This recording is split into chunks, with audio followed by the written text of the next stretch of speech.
I have learned with the deepest concern the news about Andrew Mountbatten Windsor and suspicion of misconduct in public office. What now follows is the full, fair, and proper process by which this issue is investigated in the appropriate manner and by the appropriate authorities. In this, as I have said before, they have our full and wholehearted support and cooperation. Let me state clearly, the law must take its course. As this process continues, it would not be right for me to comment further on this matter. Meanwhile, my family and I will continue in our duty and service to you all. It is a day the British monarchy hoped would never come. February 19, 2026. While the world was preparing to celebrate a royal birthday, the sirens were already wailing at the gates of Sandringham. Andrew Mountbatten Windsor, the man once known as the Duke of York, was taken into police custody.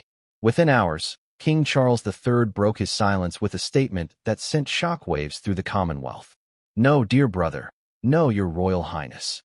Just a cold, firm decree. The law must take its course.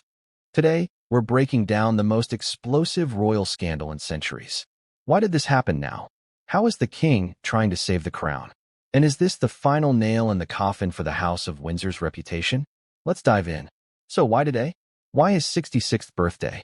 This isn't just a leftover from the Virginia Giuffre civil case. This is about misconduct in public office. Recent leaks from the U.S. Department of Justice, millions of pages of the Epstein files, revealed something the public hadn't seen. Emails suggesting that while Andrew was serving as the UK's special trade envoy, he allegedly shared confidential government reports with Jeffrey Epstein. We're talking about sensitive briefing materials on trade deals in Asia and the Middle East. The authorities aren't just looking at personal conduct anymore.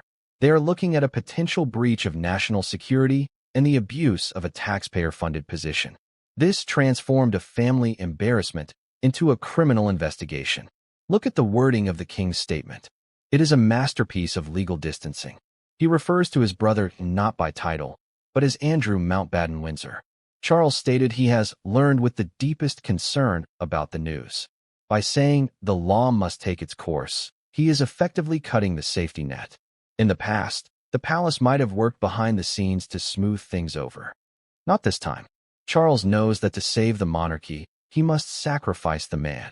The message to the public is clear: no one is above the law, not even the king's own brother. Can the royals salvage this? Behind the scenes, the firm is in damage control mode. But their strategy has shifted from protection to purgatory. Just weeks ago, Charles finally forced Andrew out of Royal Lodge, his 30-room mansion, and moved him to a modest cottage on the Sandringham estate. This was the soft eviction.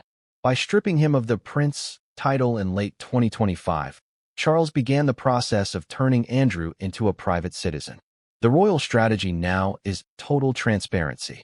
They are cooperating fully with the Thames Valley Police. They want to show that the institution is cleaned up. Prince William is reportedly the driving force here. He is said to be even more hardline than the king, viewing Andrew as a direct threat to his own future throne. The British public is divided, but mostly exhausted.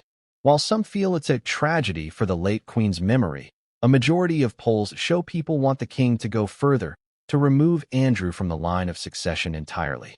The tabloids? They are having a field day. The Sun and the Daily Mail are calling it the birthday from hell. Critics are pointing out that this arrest proves the royal bubble has finally popped. Even anti-monarchy groups like Republic are using this to argue that the whole system is flawed. The feeling in the air? It's not if he's guilty, it's what else did they hide? What happens next? Andrew remains in custody. If charged and convicted of misconduct in public office, he could theoretically face significant prison time, though a suspended sentence is more likely given his status. But the impact on the royal family is already permanent. This has stained the brand in a way that Harry and Meghan's drama never could. It's no longer about family feuds, it's about the law. The king is walking a tightrope. If he is too soft, the monarchy looks corrupt. If he is too hard, he looks heartless. This is the greatest test of his reign. King Charles's statement today wasn't just a response to an arrest. It was a declaration of a new monarchy. One where blood doesn't buy you a get-out-of-jail-free card. But what do you think? Is Charles doing enough by letting the law take its course? Or is the damage to the crown already done? Let me know in the comments below. Don't forget to like this video and subscribe for more royal insights. Until next time, stay regal and stay curious.